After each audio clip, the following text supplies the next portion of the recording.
We've got this possible bipartisan infrastructure deal, but what is going to be included and what shouldn't be if it seeks to actually get the 60 votes it might need to pass a filibuster? We've got Bernie Sanders, who's going to be talking about some of the things that are sort of red lines for him. Before we jump to Bernie, though, I want to ask you, David. I'm sure you've been following the back and forth, the negotiations, or these different groups. Do you think that any of this is going to happen, or is all of that going to fail and we just go to reconciliation and see what can happen there? That's a great question. It does feel like there's something different about the last couple of days and the number of senators who have joined this sort of bipartisan effort. I think it's now up to 22, 23, 11 Republicans. So it feels like this round of negotiations is a bit different, but I think ultimately there's going to be a snag, whether it's over taxing gasoline or whatever it is. And at a certain point, and I'm an optimist more than a pessimist, I'm optimistic that at a certain point, Senator Manchin, Senator Sinema are going to say, this isn't working. Of course, we're going to have to use, we're going to have to bust the filibuster for this and use reconciliation. But, I've got a lot of people say, oh, Shuster, you're a fool. Manchin and Sinema are the devil incarnate. And, this is just headed for disaster. And I get it. I get why people say that. We'll see. Well, I don't believe in the devil. I do believe they're awful, but you're not a fool. They are awful, though. Anyway, okay, so let's see some of what you were referencing there. So one of the bipartisan deals includes new fees for the purchase of electric vehicles, which is just great in a time of climate change, and raising the gas tax, sort of tying it into inflation to help pay for the bill, rather than raising the corporate tax rate, the tax rates on highest income individuals to not even necessarily where they were when Trump became president, just sort of inching it back up there. No, let's get that out of there. Let's instead tax the EVs, tax gas. So here's what Bernie Sanders has to say about that. Are you comfortable with a two-step process where you noted this is the 25% of what President Biden asked for? Is it worth it in your mind to take what you can get in a bipartisan way, especially if that's the way you can get Joe Manchin and Kyrsten Sinema to get on board a Democrats only bill that may tackle the care economy as you just outlined? Well, look, as I said, what is in the bipartisan bill in terms of spending is, from what I can see, mostly good. It is roads and bridges, and we need to do that. That is what we are proposing in our legislation, but in much greater numbers.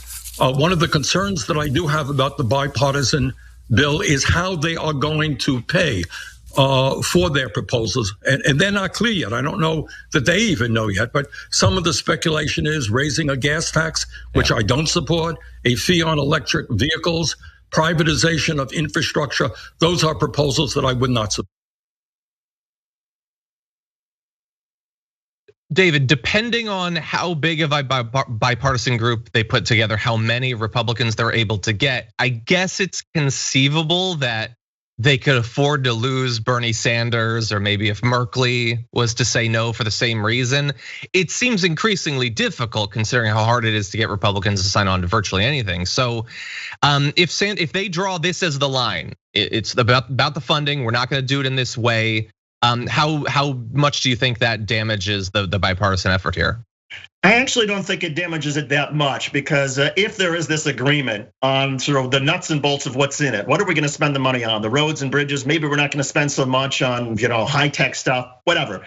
If there's an agreement on sort of the size of the package and what you're spending on with the roads and bridges, how you pay for things, you can be far more creative. So let's just say, well, maybe to try to appeal to Bernie Sanders, the gas tax maybe is only a penny, or maybe it's a nickel for every 5 gallons, or whatever it is. Or maybe instead of the corporate tax rate going from 15 or 18 to 28 or whatever it is the Democrats want, maybe it goes up to 22 or 23. And oh, by the way, maybe you don't pay for part of this. In other words, you just tack it on to the deficit, to the debt, as we would do if this was a war, or as we did with the pandemic and all the expenses related to COVID-19. So there are a lot of different creative ways in terms of figuring out, well, maybe we pay for it this way, or we pay for just part of it and we just tack it up to the debt, and you're able to cobble together enough people. You don't worry the people, the deficit hawks.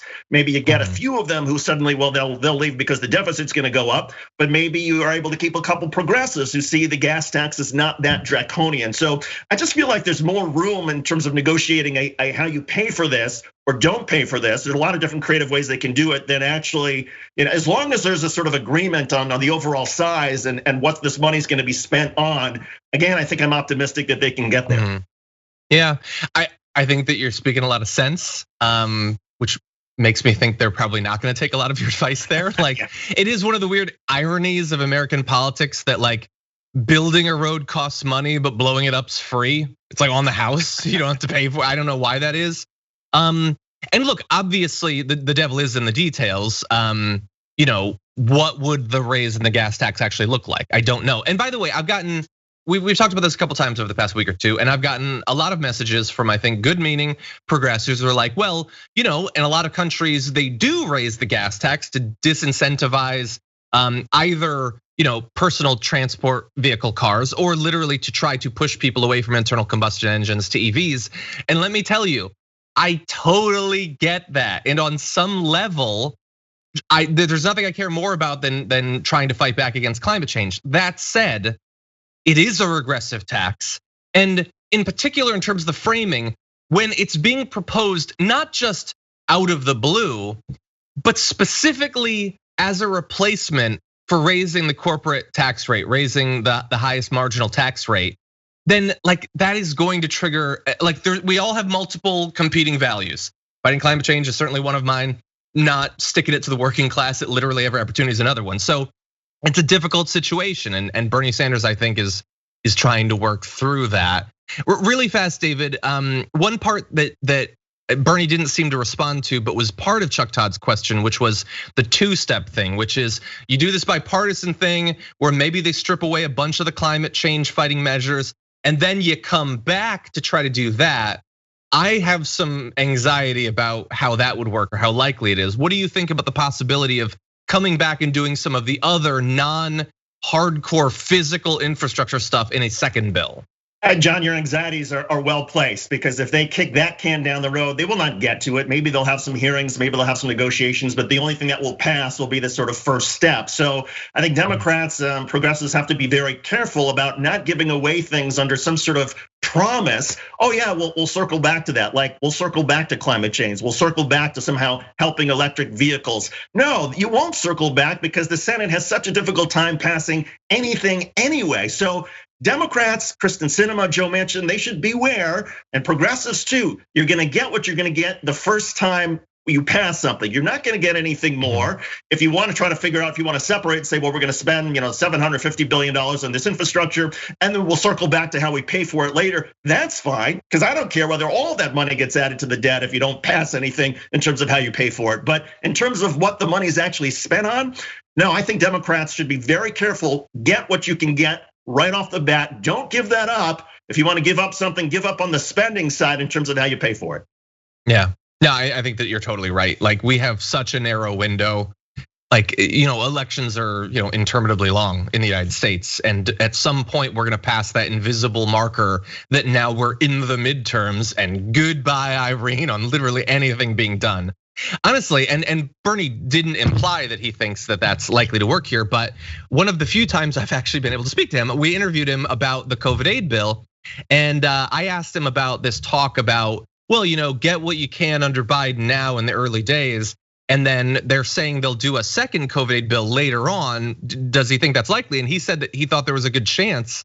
I don't even hear that being talked about now. Another, like maybe tying in a little bit of funding to one of the other bills, but there's no push for a big COVID related economic or public health relief bill. Not that I've been seeing anyway. Yeah, and so smart of you, John, in your show to focus on what Bernie Sanders said at Meet the Press, because I really do think he's something of a weather vane in terms of where the Democrats are and where the red line is. And if Bernie Sanders is saying, no, you better not go with gas taxes, that's a signal that there are others in his mind, I think, as well, that won't go for it. And if Bernie Sanders is saying we're okay with the parameters of a smaller bill and it's gonna pay for largely bridges and tunnels and roads, I think that's also a pretty good weather vane. So there's a lot there to take into consideration in terms of what Bernie Sanders is putting out there.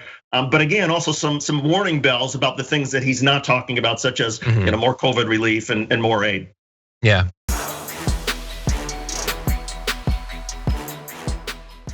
Check out the Damage Report podcast each day, wherever you get your podcasts, whether Pocket Casts or Stitcher or iTunes. You can join me as I give you the news and stories you want, with a range of co-hosts and interview guests jumping in on the fun each day. Again, that's the Damage Report, wherever you get your podcasts. And if you get them at iTunes, don't forget to rate and review. Sometimes I'll read them live on the show.